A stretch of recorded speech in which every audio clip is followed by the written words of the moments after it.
Bismillahirrahmanirrahim. Assalamualaikum warahmatullahi wabarakatuh.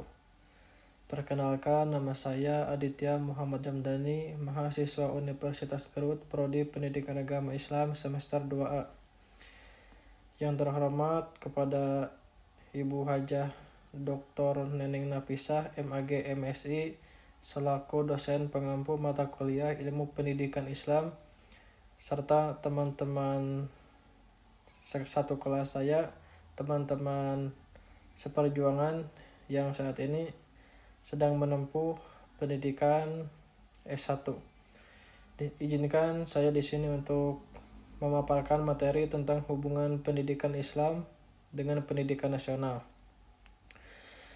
Pendidikan memiliki peran penting dalam membentuk karakter, kecerdasan, dan keterampilan individu di Indonesia. Sistem pendidikan nasional dan pendidikan Islam berjalan berdampingan dan saling melengkapi. Hubungan antara keduanya mencerminkan integrasi nilai-nilai keislaman ke dalam kerangka pendidikan nasional yang berlandaskan Pancasila dan Undang-Undang Dasar 1945. Pendidikan Islam adalah proses pembinaan dan pengembangan potensi manusia secara menyeluruh berdasarkan ajaran Islam untuk membentuk pribadi yang beriman, bertakwa, dan berakhlak mulia. Pendidikan nasional adalah pendidikan yang diselenggarakan berdasarkan falsafah negara Pancasila dan bertujuan untuk mencerdaskan kehidupan bangsa, membentuk manusia Indonesia seutuhnya. Dasar hukum pendidikan Islam yaitu berlandaskan Al-Quran dan Hadis, serta Undang-Undang Nomor 20 Tahun 2003 tentang Sistem Pendidikan Nasional, khususnya Pasal 30. Pendidikan nasional diatur secara umum oleh Undang-Undang Nomor 20 Tahun 2003 yang mengakui keberadaan pendidikan berbasis agama sebagai bagian dari sistem nasional. Selanjutnya ada persamaan dan perbedaan. Poin pertama, keduanya bertujuan membentuk manusia yang berkarakter.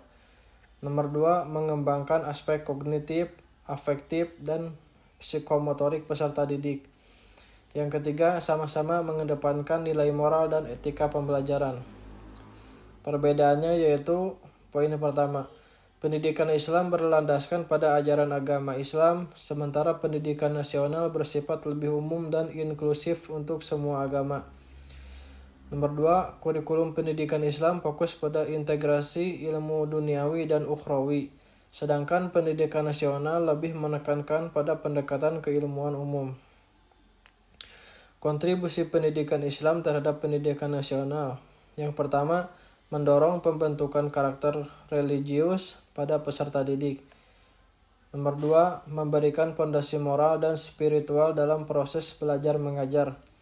Nomor 3, mengembangkan model pendidikan yang mengintegrasikan nilai-nilai keislaman dengan ilmu pengetahuan modern. Tantangan dan harapan. Tantangannya yaitu yang pertama, masih terdapat dikotomi antara pendidikan umum dan pendidikan agama. Nomor 2, kurangnya integrasi kurikulum dan sinergi kelembagaan. Nomor 3, kesenjangan fasilitas dan kualitas tenaga pendidik.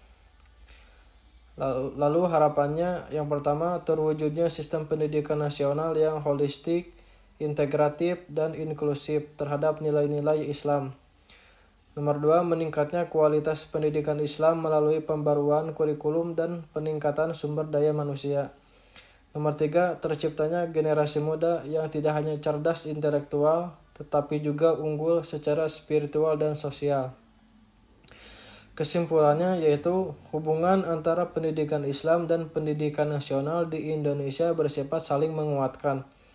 Pendidikan Islam tidak terpisah dari sistem nasional, melainkan menjadi bagian penting dalam mencetak generasi bangsa yang berkarakter, berakhlak, dan memiliki kompetensi global.